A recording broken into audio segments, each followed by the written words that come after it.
الصلاة والسلام عليك يا سيدي يا رسول الله وعلى آلك وأصحابك يا سيدي يا حبيب الله. الصلاة والسلام عليك يا سيدي يا رسول الله وعلى آلك وأصحابك يا سيدي يا نبي الله. الصلاة والسلام عليك يا سيدي يا رسول الله وعلى آلك وأصحابك يا رحمة للعالمين صلی اللہ علیہ وسلم.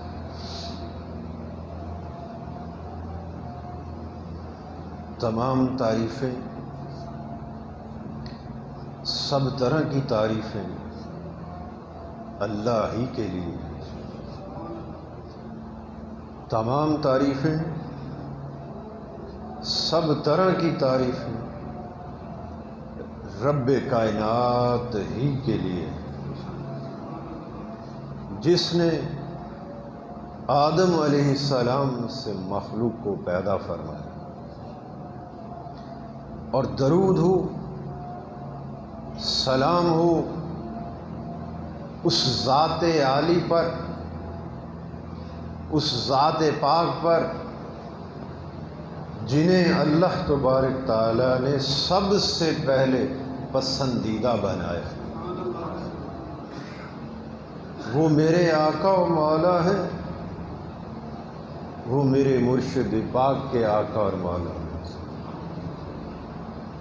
وہ ہم تمام غلاموں کے آقا، وہ اس کائنات کے مرکز اور خوبصورتی کے تخت پر جلوہ فرما ہے. وہ اس کائنات کے مرکز اور خوبصورتی کے تخت پر جلوہ فرما. وہ تمام انبیاء علیہ السلام پر آخری بول ہے. وہ اول بھی ہیں، وہ آخر بھی ہیں. آپ ظاہر بھی ہیں، باطن بھی. اے اللہ، وہ تیری ساری کائنات میں، ساری مخلوق میں، تیری خالقیت کے کل دائرے میں سب سے بہتر ہے. اے اللہ، ان پر ہمیشہ ہمیشہ درود و سلام ہو. اے اللہ، ان پر ہمیشہ ہمیشہ درود و سلام ہو. اللہ تبارک تعالیٰ کا بڑا کرم ہے، بڑا فضل ہے، اس کی خاص عنایات ہیں، خاص مہربانی ہے، بلکہ اس کا احسان عظیم ہے ہمارے وجود لطیف پر، کہ اس نے ہمیں نبی اکرم صلی اللہ علیہ وآلہ وسلم کے صدقے سے، آپ کے گھرانے کی خیرات سے، اپنے مقبولوں کی بارگاہ میں اپنے ذکر کے واسطے جمع ہونے کی توفیق بخشی. اللہ تعالیٰ اس توفیق کو استقامت و دوام عطا فرمائے. جب تک ہماری زندگی باقی ہے، اے اللہ پاک، ہمیں یوں ہی اپنا ذکر کرنے کی اور اپنے مقربین کی صف پر بیٹھنے کی توفیق عطا فرمائے. اور جس طرح ہمیں اس دنیاوی زندگی کے اندر، اس حیات فانی میں، اس سفلی کائنات کے اندر اپنے مقربین کے ساتھ نسبت سے نوازا ہے، اپنے اولیاء کے ساتھ ایک ایسا رشتہ قائم فرما دیا، ان کی صف پر بیٹھنے کی توفیق عطا فرمائی ہے، ان کے ساتھ ربط و رابطے والا بنایا ہے، اے پروردگار عالم، جب ہماری موت کا وقت آئے تو سونا مرشد ہمارے ساتھ،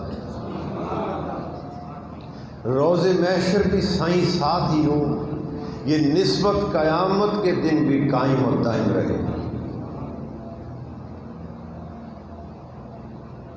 قبل اس کے کہ آج کی گفتگو کا آغاز کیا جائے،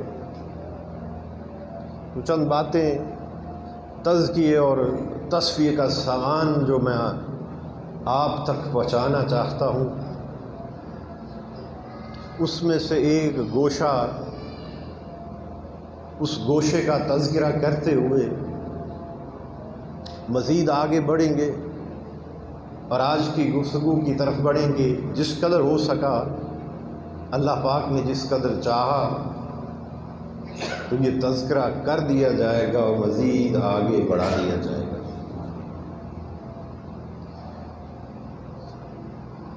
اور وہ تذکرہ کیا ہے؟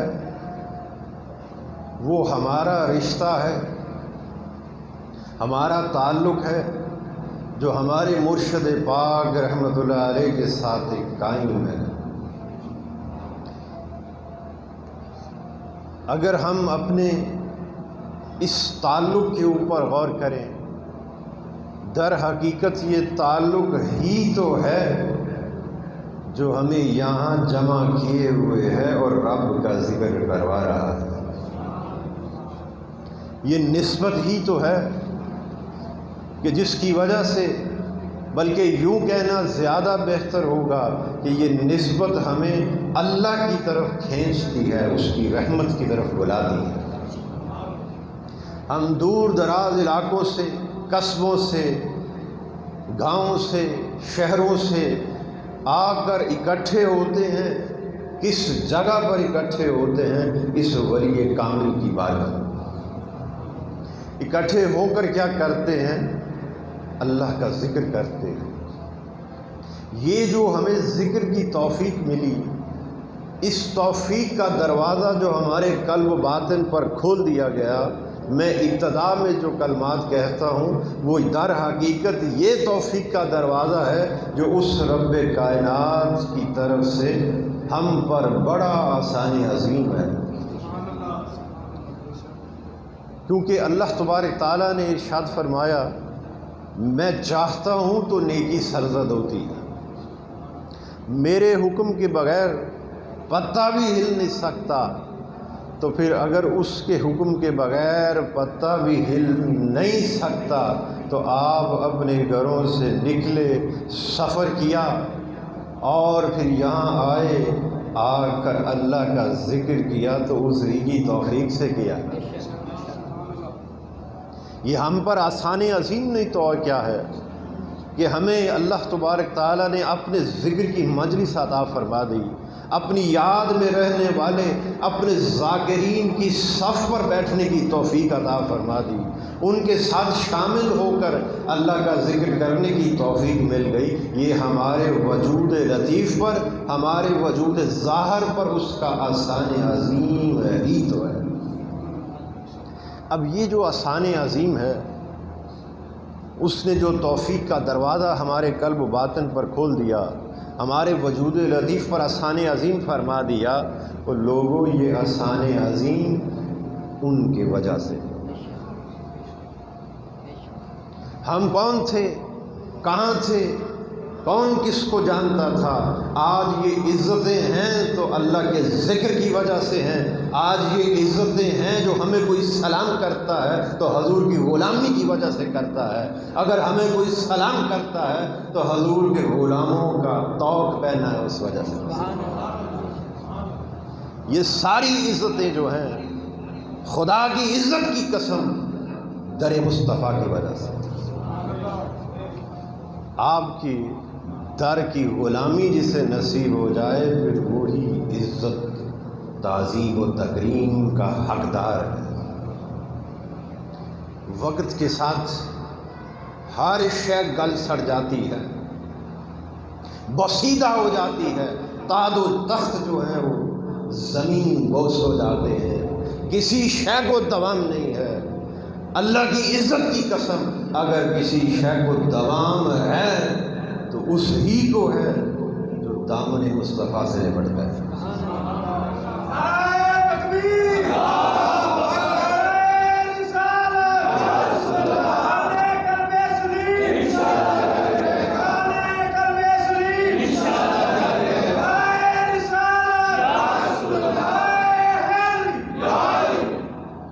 کسی شے کے اندر عزت نہیں، کسی شے کو دوام حاصل نہیں ہے۔ خدا کی قسم اگر عزت ہے تو نارین مصطفیٰ سے لپٹ جانے۔ جس شخص نے، جس ہستی نے حضور کے نارین پاک کو اپنے سینے میں سجا لیا، آپ کی اتباع و فرما برداری کے اندر لگ گیا، آپ کی آغوش غلامی کے اندر زندگی بسر کی، وہ پھر کوئی بابا فرید بن گیا، کوئی دادا گنج بخش بن گیا، اور کوئی میرا قلب سلیم بن گیا۔ جنہوں نے ایسی زندگی گزار لی، حضور کی اتباع و فرما برداری میں زندگی گزار لی، وہ لوگ دنیا سے چلے بھی جائیں تو زندہ زندہ رہتے ہیں۔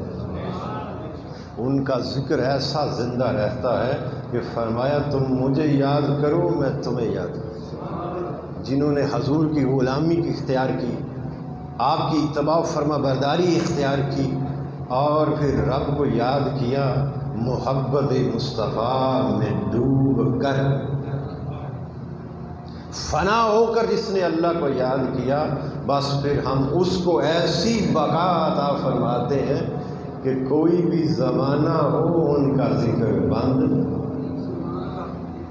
بند نہیں ہو سکتا، حتیٰ کہ قیامت کے دن بھی وہ میرے بندے مجھے پکارتے ہو۔ اللہ تبارک تعالیٰ نے قرآن پاک فرقان حمید کے اندر ارشاد فرمایا، اس روز یعنی قیامت کے دن میرے خوف سے ہر آواز پست ہو جائے گی۔ اس دن کی ہولناکی کی وجہ سے، خوف کی وجہ سے ہر آواز پست ہو جائے گی، قوت گویائی چھین لی جائے گی، کوئی چوں بھی کرنے کے قابل نہ رہے گا، سناٹا ہوگا، خاموشی ہوگی، لوگ تھر تھر کانپتے ہوں گے، خوف کے مارے قوت گویائی ہی ختم ہو جائے گی۔ پھر فرمایا مگر اس خاموشی کے اندر، اس خوف کے عالم کے اندر تم سنو کہ ذرا سی آہٹ، یہ من قرآن پاک مترجم کی جہت سے بتا رہا ہوں۔ فرمایا اس روز ساری آوازیں پست ہو جائیں گی، قوت گویائی کسی کے پاس نہیں ہوگی، ساری زبانیں بند کر دی جائیں گی۔ اور ذرا غور تو کرو میرے الفاظ پر، آج یہاں زبانیں چلتی ہیں کہ نہیں؟ چلتی ہیں کہ نہیں چلتی؟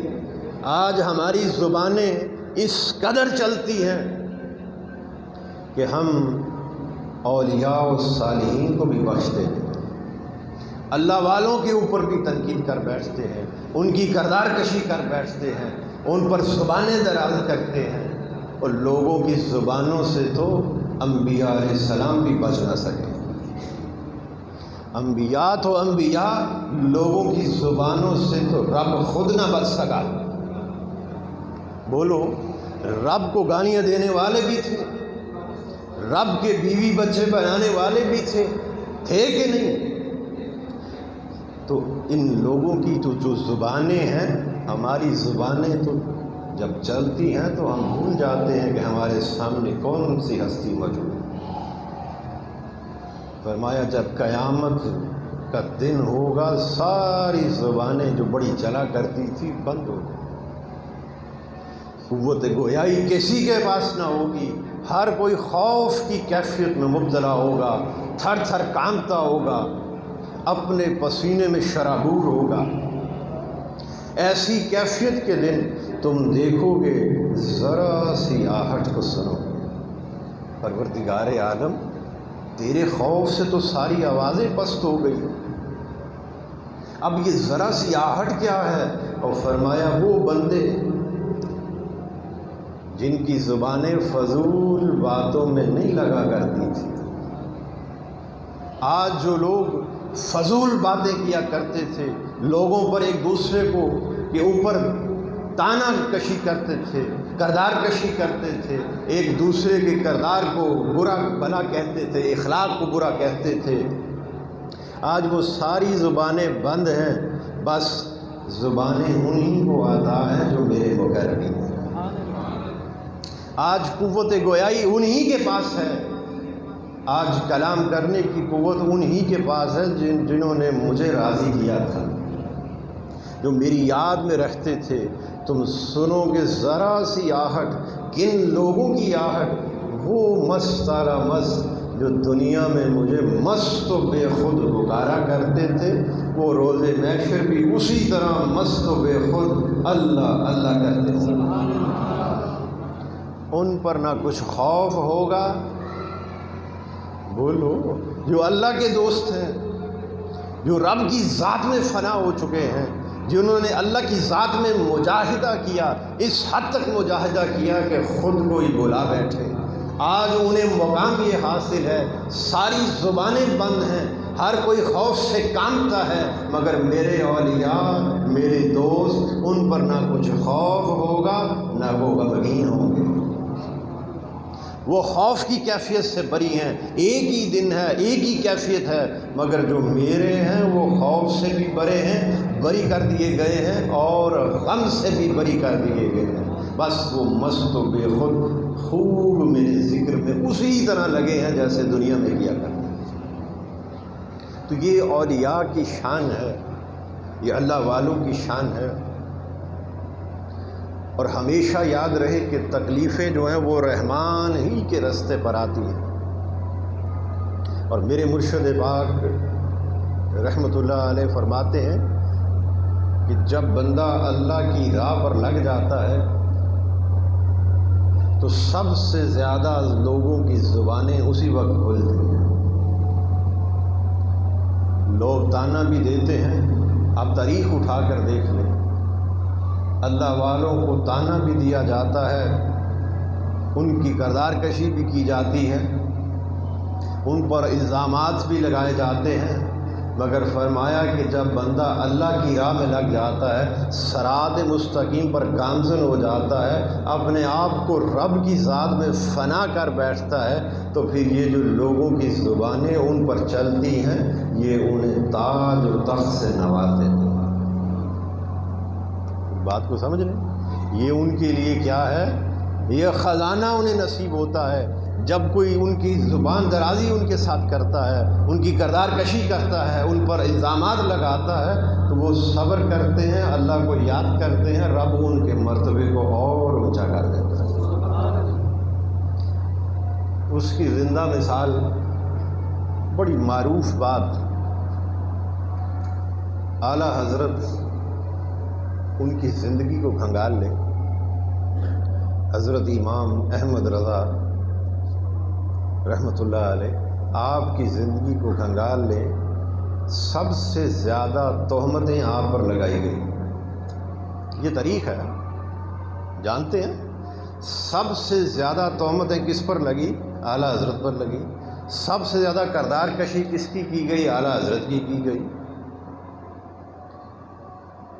مگر رب کائنات کا انصاف تو دیکھو، آج وہ تانا دینے والے بھی نہ رہے، بولو، اور کردار کشی کرنے والے بھی نہ رہے، الزامات تہمتیں لگانے والے بھی نہ رہے، مگر اسی ہستی کا، اعلیٰ حضرت کا لکھا ہوا سلام ہر مسجد میں پڑھا جاتا ہے۔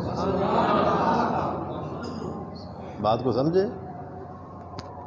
انہیں اللہ تعالیٰ نے ایسا مقام عطا کیا کہ جس بھی مسجد میں چلے جاؤ، سلام انہی کا لکھا ہوا پڑھا جاتا ہے۔ یہ اللہ والوں کی شان ہے۔ اور جو بات میں کہنا چاہتا تھا، ایک بڑی نصیحت، جب بندہ اس رشتے کو اپنا لیتا ہے، جس کی میں نے تعریف مختصر سی بیان کی، وہ جس رشتے کی وجہ سے ہمیں اللہ کی ذات پر اس کی آغوش رحمت نصیب ہوتی ہے، اور ذکر کرنے کی توفیق نصیب ہوتی ہے شان جمیعت کے ساتھ۔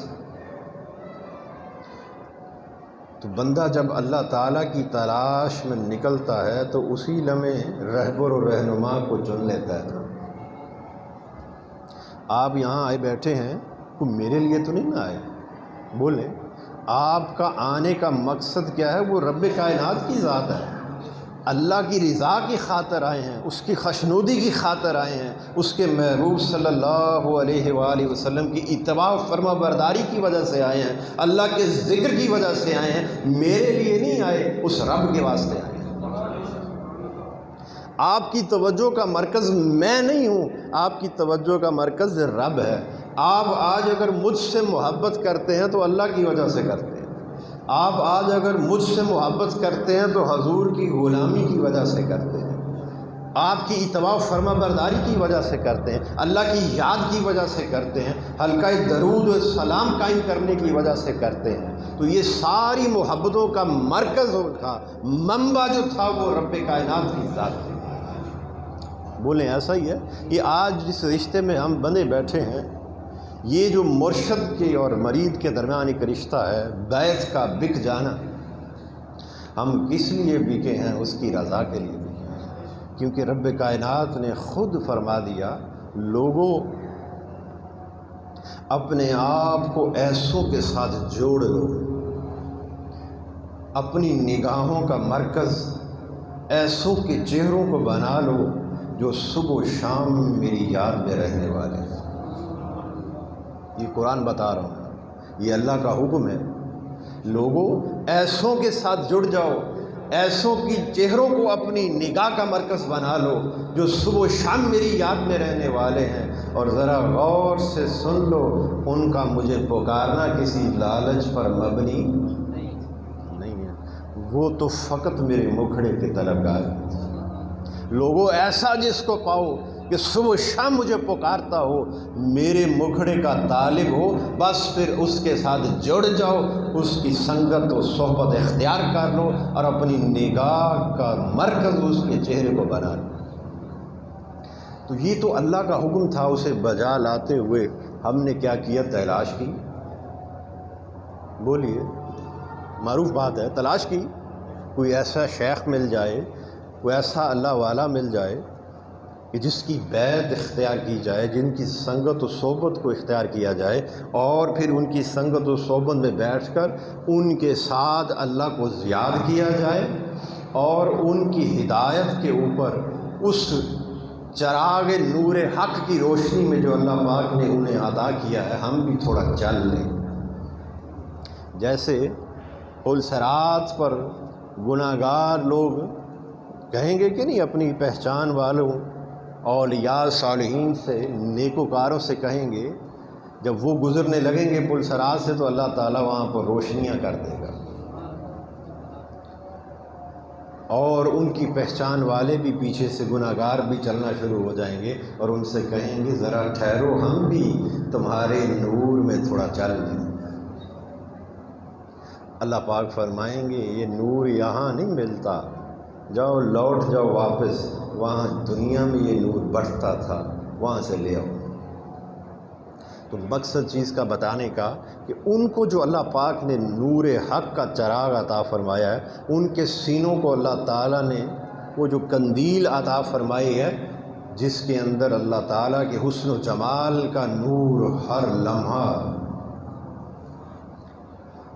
تو فرمایا کہ ان کے ساتھ جب ہم رشتہ قائم کر لیتے ہیں، ایک نسبت قائم کر لیتے ہیں، تو پھر کیا ہوتا ہے؟ ہم زندگی بسر کرتے ہیں ان کے اس چراغ نور حق کی روشنی میں۔ صراط مستقیم، وہ پل صراط تھا جو بعد میں آنا، یہ صراط مستقیم کا رستہ ہے، اس پر ہم پھر چلتے ہیں ان کی ہدایت کے اندر، رہنمائی کے اندر۔ جب بندہ مرشد پکڑ لیتا ہے، بڑی خاص بات بتا رہا ہوں، اور مرشد کے ساتھ بیعت اس کے ہاتھ پر بیعت کر لیتا ہے اللہ کی رضا کی خاطر، مرید کہتے ہی اس کو ہیں، غوث پاک رضی اللہ تعالیٰ عنہ فرماتے ہیں مرید کی پہچان ہی یہ ہے جو حق کا ارادہ کر لے۔ میری بات کو سمجھ؟ مرید کون ہے؟ جو حق کا ارادہ کر لے، اللہ کی ذات کا ارادہ کر لے، اس کی سنگت و ماہیت کا طالب ہو، اس کے دیدار کا طالب ہو، بس پھر اس کی محبت میں کسی کے ساتھ جڑ جائے، فرمایا وہ مرید ہے۔ اب جب بندہ اللہ کی محبت میں مرشد کو تلاش کرتا ہے اور اس کی شوق لقاء کے اندر جب مرشد، مربی، شیخ، رہنما کو تلاش کر لیتا ہے تو پھر کیا ہوتا ہے؟ اس کے ہاتھ پر بیعت کر لیتا ہے۔ بولی ایسا ہی ہے نا؟ اب جب بیعت کر لی تو پھر بیعت کرنے کا تو مقصد کیا ہوا؟ اللہ کی رضا تھی، اور بیعت کہتے ہیں بک جانے کو۔ ایک بڑے جلیل القدر اولیاء صالحین میں سے گزرے اپنے دور کے، آپ فرماتے ہیں کہ میں نے ایک غلام خریدا، جب غلام خرید لیا اسے گھر پر لے آیا، میں نے اسے پوچھا ہے بندے بتا تیرا نام کیا ہے، تجھے کس نام سے پکاروں؟ وہ عرض کرنے لگا غلاموں کا کوئی نام نہیں ہوتا، بے گئے نا کی جس بھی نام سے چاہیں بلا لیں۔ آپ بڑے حیران ہوئے۔ پھر آپ نے پوچھا کھانے میں کیا پسند کرتے ہو، تمہیں کھانے کے لیے کیا دیا جائے؟ اس نے عرض کی غلاموں کی کوئی پسند نہیں ہوتی، جو مالک دے دیں اسی پر راضی ہوتا۔ نہ پہچان اپنی ہوتی ہے تو بک جو گیا ہوں، نہ میری کوئی پہچان ہے نہ میری کوئی پسند ہے۔ جب بندہ رب میں فنا ہو جائے، حضور کی ذات پہ فنا ہو جائے، آپ کے عشق میں فنا ہو جائے تو پھر میں باقی نہیں رہتی، پھر وہی ہوتا ہے جو حضور چاہتے ہیں، وہی ہوتا ہے جو اللہ کی ذات چاہتی۔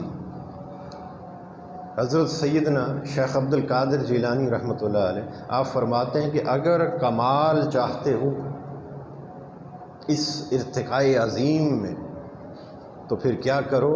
اپنے آپ کو اللہ کے سامنے ایسا کر دو جیسے مردہ نہلانے والے غسال کے ہاتھ میں ہوتا ہے۔ وہ نہلانے والا اسے پلٹ دے، مردہ چوں کرتا؟ بولو، الٹا کر دے، سیدھا کر دے، سر پہ پانی ڈال دے، جہاں مرضی جیسا مرضی کرے، وہ مردہ کو چوں بھی کرتا آگے سے۔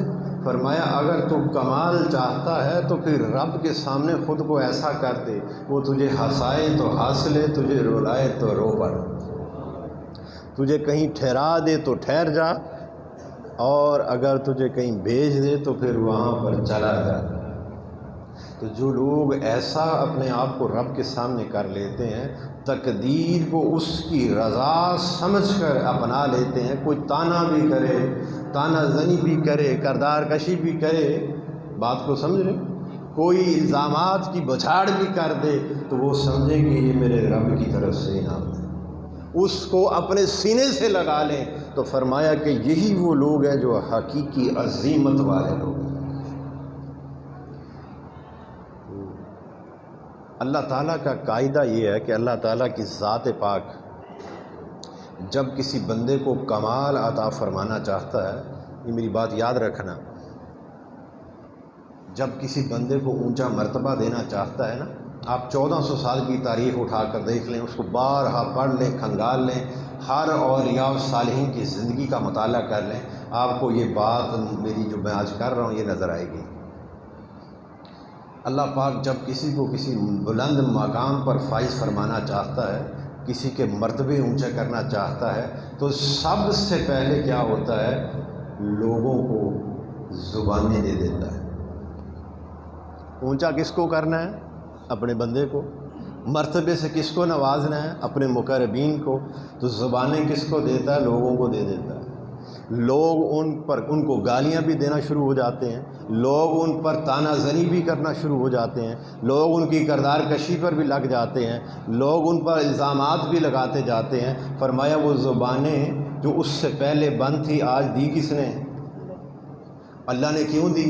اس لیے دی کہ میں اپنے بندے کو مرتبہ عطا کرنا چاہتا ہوں۔ ادھر وہ زبان درازی کرتے ہیں، ادھر وہ ان کی شان میں گستاخی کرتے ہیں، ادھر رب ان کے مرتبوں کو، بات کو سمجھ۔ حدیث پاک کے اندر ہے نبی اکرم صلی اللہ علیہ وآلہ وسلم نے ارشاد فرمایا، حدیث قدسی، اللہ پاک فرماتے ہیں جب میں کسی بندے کو پسند فرما لیتا ہوں اور اپنا دوست بنا لیتا ہوں تو پھر میں دنیا سے خود اعلان فرماتا ہوں۔ وہ اعلان کیا ہے؟ اے دنیا، میرے فلاں بندے پر کڑوی رہنا، زیادہ میٹھی نہ ہونا، میں چاہتا ہوں یہ تجھ سے کٹے رہیں اور مجھ سے جڑے رہیں۔ اب آپ خود اس چیز کا فیصلہ کر لیں، رب خود حکم دیتا ہو دنیا کڑوی رہیں، بولیے تو پھر دنیا کیوں کر کڑوی نہ ہو؟ تانے کیوں نہ لوگ دیں؟ کردار کشی لوگ کیوں نہ کریں؟ بولیے ہوگا کہ نہیں؟ تکلیفیں کیوں نہ اولیاء کی زندگی کے اندر آئیں؟ پریشانیاں مصائب کیوں نہ اولیاء کی زندگی میں آئیں؟ کیونکہ رب خود فرماتا ہے کہ پریشانی آئے اور تجھ سے کھٹے ہو جائیں اور میری طرف جڑ جائیں، میرے ساتھ جو رشتہ مضبوط ہو جائے۔ تو اس سے ثابت یہ ہوتا ہے کہ اللہ والوں کی زندگی میں اگر پریشانی آ جائے تو وہ پریشانی انہیں کمزور نہیں کرتی، اللہ کے اور قریب کر دیتی ہے۔ میری بات کو سمجھ، در حقیقت انہیں ترقی عطا ہوتی ہے۔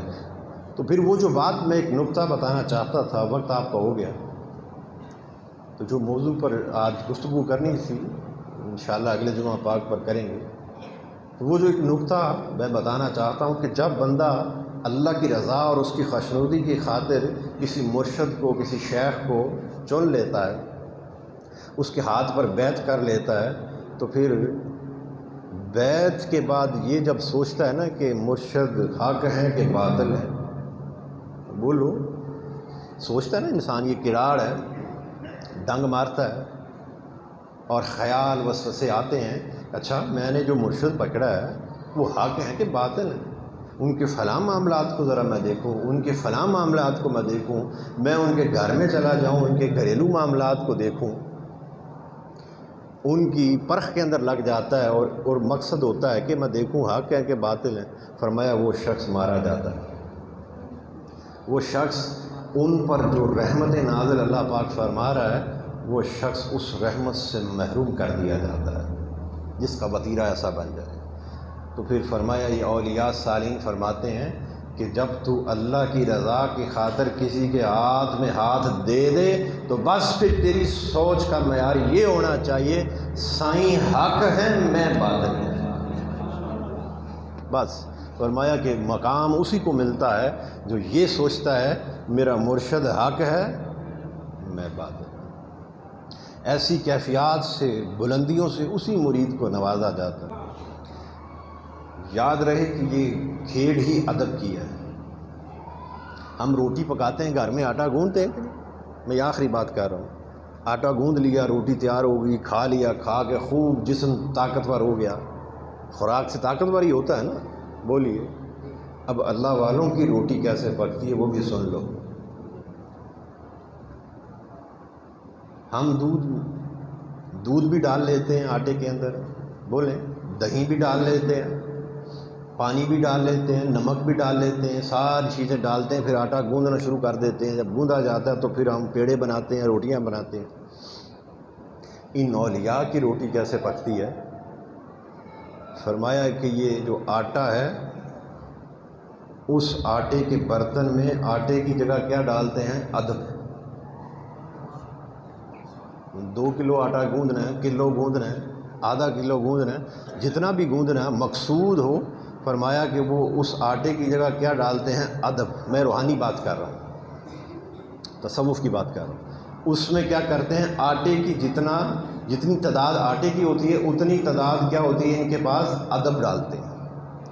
اور جتنا ہم نمک ڈالتے ہیں فرمایا نمک کے برابر علم ڈالتے ہیں، اور پھر اس ادب کے آٹے کے اندر نمک کے برابر علم کو ڈال کر ان کا آٹا تیار ہوتا ہے، گوندا جاتا ہے، اور پھر اس آٹے سے ان کی روٹی تیار ہوتی ہے، اور اسے کھا کر پھر یہ مقام ولایت پر فائز ہوتے ہیں۔ بڑے جلیل القدر اولیاء صالحین میں سے گزرے، وہ فرماتے ہیں کہ میرے مرشد پاک کے ساتھ میری رفاقت جو تھی 20 سال کی تھی۔ کتنی؟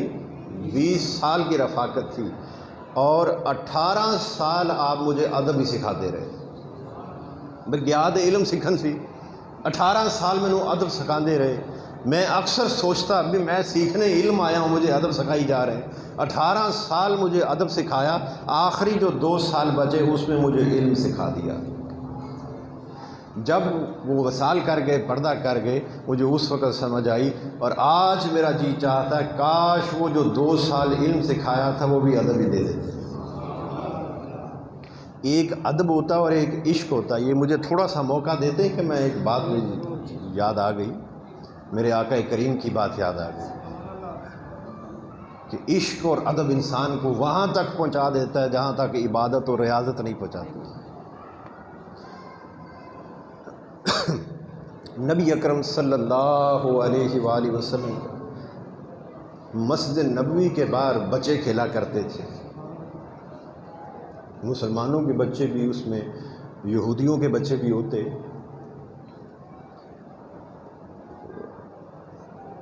ایک بچہ اس کے اندر یہودی کا ایسا تھا کہ وہ کیا کرتا، مسلمان بچوں کو بلاتا گھر دروازے کھٹکھٹا کر، آؤ کھیلیں آؤ کھیلیں. اکٹھے کر کر مسجد نبوی کے باہر چلا جاتا، سارے بچوں کو کھیل میں لگا دیتا اور خود ہاتھ باندھ کر حضور کا انتظار کرتا کہ آقا کب تشریف لائیں نماز ادا کر کے. معمول ایسا ہوتا کہ آپ جب تشریف لاتے مسجد نبوی سے باہر، سارے بچوں کو کھیلتا دیکھتے، سارے بچوں کو پیار کرتے. جب بیچ میں وہ یہودی بچہ آ جاتا تو آپ اسے بھی پیار کرتے اور تشریف لے جاتے. بچوں کو کھیل کی گھر سے جمع کرتا، ان کو کھیل میں لگا دیتا اور خود آقا کی طرف توجہ کرتا. آپ تشریف لاتے تو آپ کے نالین پاک اتارتا، اسے سینے کے ساتھ لگا لیتا. آپ نماز ادا کر کے جب تشریف لاتے تو وہ نالین پہنا دیتا. آپ کا عاشق تھا یہودی مگر آپ کا عاشق تھا. ایک دن ایسا ہوا کہ وہ نہ آیا کھیلنے. آپ مسجد نبوی سے باہر تشریف لائے، دیکھا سارے بچے کھیلتے ہیں، وہ یہودی بچہ نہیں. دوسرا دن دیکھا نہیں، تیسرا دن دیکھا نہیں. تیسرے دن پوچھا بچوں کو بلا کر، وہ ایک بچہ تمہارا دوست یہاں نہیں ہے، وہ کہاں ہے؟ ایک بچہ کہنے لگا یا رسول اللہ صلی اللہ علیہ وسلم وہ تو اپنے گھر میں بڑا شدید بیمار ہے. آپ فرمانے لگے، اس بچے کا ہاتھ پکڑا اور فرمانے لگے مجھے اس کے گھر لے جاؤ.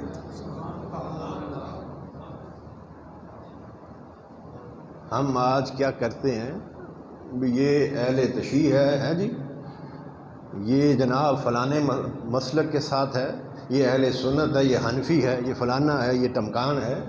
وہ ہے تو حضور کا کلمہ پڑھنے والا ہے. آقا کی تعلیمات تو دیکھو کہ یہود کا بچہ بھی ہو تو اسے پیار کرتا. فرمایا مجھے گھر لے جاؤ.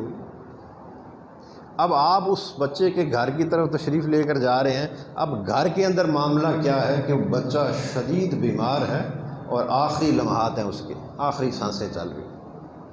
ماں کی گود میں ہے، باپ اس کے سرانے کھڑا ہے اور زاروں قطار رو رہے ہیں، بے ہوش ہے بچہ. ادھر آقا تشریف لا رہے ہیں، ادھر بچے کو ہوش آ جاتی ہے. آنکھیں کھولتا تو ماں پوچھتی بیٹا کیا کھانا ہے، کیا پینا ہے؟ باپ پوچھتا ہے میں کیا تمہارے لیے لاؤں، تم کافی دیر سے بے ہوش تھے، کچھ کھا پی نہیں رہے تھے. وہ ایک ہی لفظ بولتا ہے، مجھ پر احسان کرو میرے دوست کو بلا دو. دیکھا تمہارا دوست کون ہے؟ بتاؤ میں اسے بلا لاتا ہوں.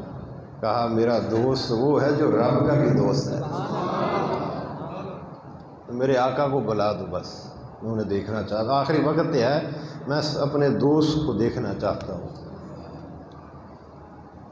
باپ اٹھا، والدہ کہنے لگی بلا لاؤ. باپ اٹھا، دروازے پر ہی پہنچا تو رک گیا. کہا رکے کیوں ہو؟ کہنے لگا ہم یہودی ہیں، وہ مسلمانوں کے نبی ہیں، پتہ نہیں ہمارے گھر میں تشریف لائیں کہ نہ لائیں. ابھی اتنا کہا ہی کہ کیا دیکھتا ہے کہ سامنے سے آقا تشریف لا رہے ہیں. اور اس کے گھر میں داخل ہوئے، بچے نے دیکھا تو آپ نے اس بچے کو اپنی گود میں لے لیا، اور لینے کے بعد آپ فرمانے لگے کلمہ پڑھ لو، میں تم سے وعدہ کرتا ہوں میں اس وقت تک روز محشر جنت میں نہیں جاؤں گا جب تک تیرا ہاتھ پکڑ کر تجھے ساتھ نہ لے لوں۔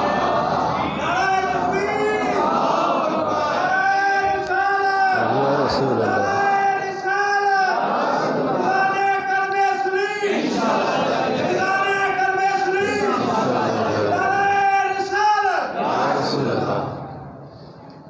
اس بچے نے اپنے باپ کی طرف دیکھا، یہ من ان حدیث سنا رہا ہوں کہ باپ کی طرف دیکھا، میں کیا کروں، باپ نے آگے سے اشارہ کیا، آج سونا جو کہتا ہے وہی کر۔ ادھر اس نے کلمہ پڑھا، بس اس کی روح قبض کر لی گئی، فوت ہو گیا۔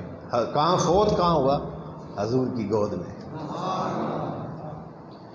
جب فوت ہو گیا تو آپ فرمانے لگے میرے اللہ نے کتنا احسان فرمایا، اسے آگ سے بچا لیا۔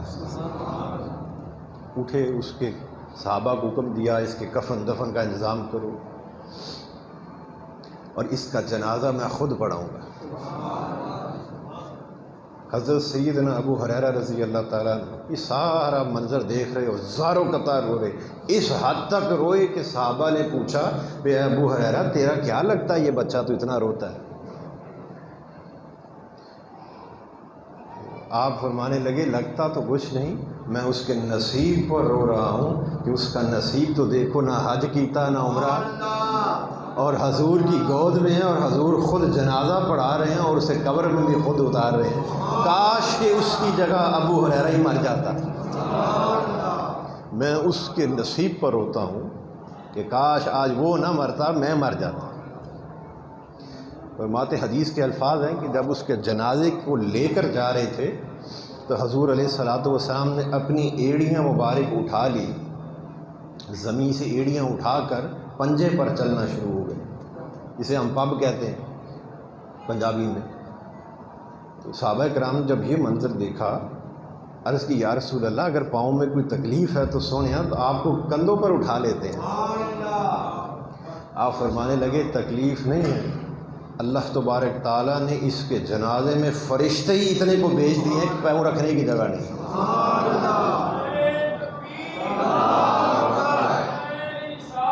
یا رسول اللہ